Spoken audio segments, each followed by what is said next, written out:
आज हूँ पवित्र अंतर्जातीय श्रम दिवस एवं आज एभली एक ऐतिहासिक दिन में आज ओडिशार ग्रामीण विकास यात्रा रे आज निश्चित भाव में माननीय केंद्र ग्राम उन्नयन मंत्री एवं केंद्र कृषि एवं कृषक सशक्तिकरण विभाग मंत्री श्री शिवराज सिंह चौहान जी आज सदैव तांकर निजर उपस्थिति रे आज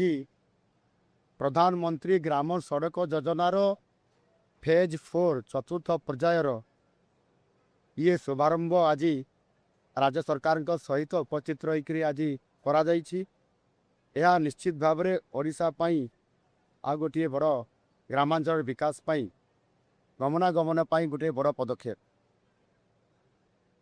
महात्मा गांधी कहते भारतर आत्मा गाँव में बास करे एवं गाँव विकास हेले ही देशर विकास हो पार आपाई जहाँ स्वर्गत पूर्वतन प्रधानमंत्री अटल बिहारी वाजपेयी ताकर दूरदृष्टि संपन्न योजना जहाँकि प्रधानमंत्री ग्राम सड़क योजना से तार जो शुभारंभ करते आज तार सफल एवं सुफल आम देखापी पाँच फेज 1 फेज 2 एवं फेज 3 आज सफल प्रधानमंत्री ग्राम सड़क योजना प्रति ग्रामांचल को संजोग कर सारा पर से रास्ता एवं सेतु उभय आज फेज चतुर्थ आज 2011 जनगणना अनुसार आज विशेष करी सारा ओडिशा रे आज 898 ग्राम को जोड़ापी आज प्राय 1700 कोटी टंका आज व्यय बराद करा जायछि एवं तार एठी शिलान्यास करागला जो थे केन्द्र 60% एवं राज्यर 40% ये अंशदान रही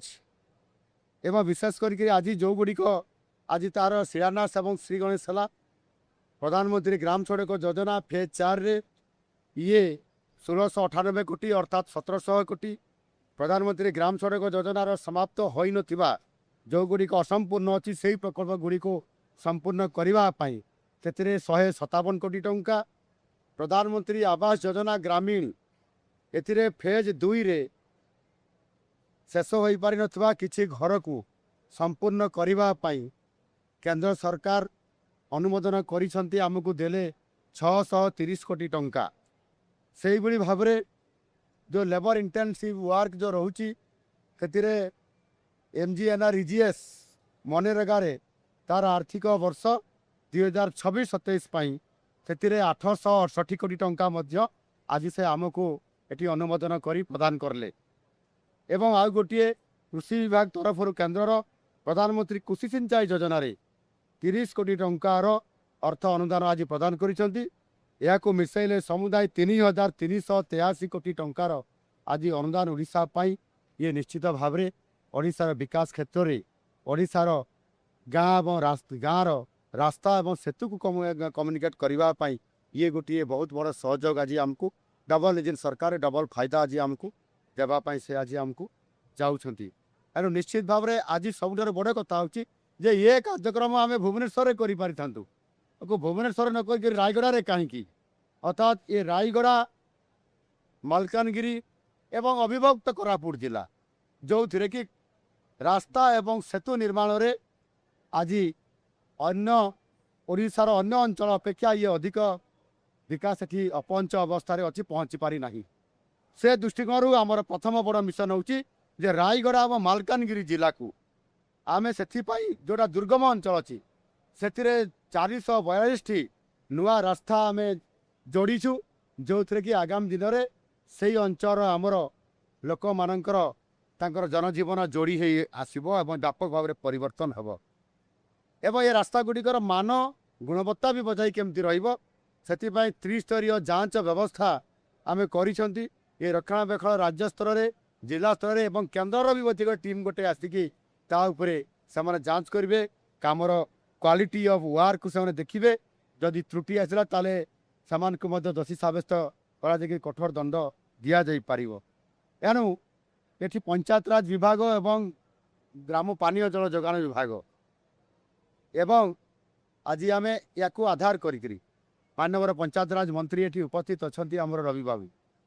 ଆଜି ତାଙ୍କୁ ଦାୟିତ୍ୱ ଦିଆଯାଇଛି ସବୁ ଗ୍ରାମାଞ୍ଚଳର ବିକାଶ ଏବଂ ଗାଁର ରାସ୍ତାକୁ କିଭଳି ଭାବରେ ବଜାର ସହିତ ସହର ସହିତ ଯୋଡ଼ିବା ପାଇଁ। ଆଜି ସେଥିପାଇଁ ପ୍ରଧାନମନ୍ତ୍ରୀ ଇଏ ଗ୍ରାମ ସଡ଼କ ଯୋଜନା ହେଉ କିମ୍ବା ମୁଖ୍ୟମନ୍ତ୍ରୀ ଗ୍ରାମ ସଡ଼କ ଯୋଜନା ହେଉ କିମ୍ବା ମୁଖ୍ୟମନ୍ତ୍ରୀ ଆପଣଙ୍କର ସେତୁ ଯୋଜନା ହେଉ ଏବଂ ଗ୍ରାମାଞ୍ଚଳର ଯେଉଁ ବିକାଶ କାମ କରିବାର ବିଜିବିଓ ଠାରୁ ଆରମ୍ଭ କରି ପ୍ରତ୍ୟେକ ଯୋଜନାକୁ ଆମେ ଆଜି ଯୋଡ଼ିକିରି ଗ୍ରାମାଞ୍ଚଳକୁ ଆଗକୁ ନେବା ପାଇଁ ଯେଉଁ ଯୋଜନା କରିଛୁ ସମୃଦ୍ଧ ଓଡ଼ିଶା ବନେଇବା ପାଇଁ। ଆଉ ସେଥିପାଇଁ ଆଜି ମଧ୍ୟ ଆମେ ବଜେଟ୍ରେ ସ୍ୱତନ୍ତ୍ର ଭାବେ ପାଖାପାଖି 2ଟି ଏବଂ 3ଟି ବିଭାଗ ମିଶାଇଲେ ଆମେ 40,000 କୋଟି ଟଙ୍କାର ବଜେଟ୍ରେ ବ୍ୟବସ୍ଥା ରଖିଛୁ, ଯାହାକି ଭିତ୍ତିଭୂମି ପାଇଁ ଇଏ ହେଉଛି ସର୍ବାଧିକ। ଏଣୁ ମୁଁ ଆଶା କରିବି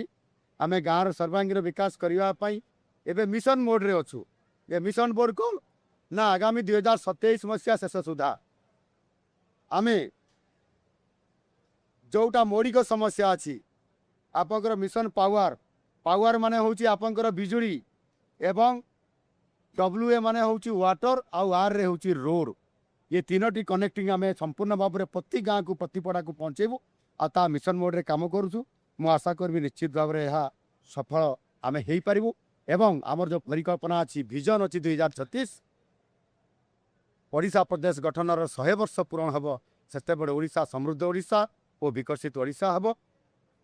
आगामी दिन में ओडिशा जो मोदीजी स्वप्न अच्छी विकसित भारत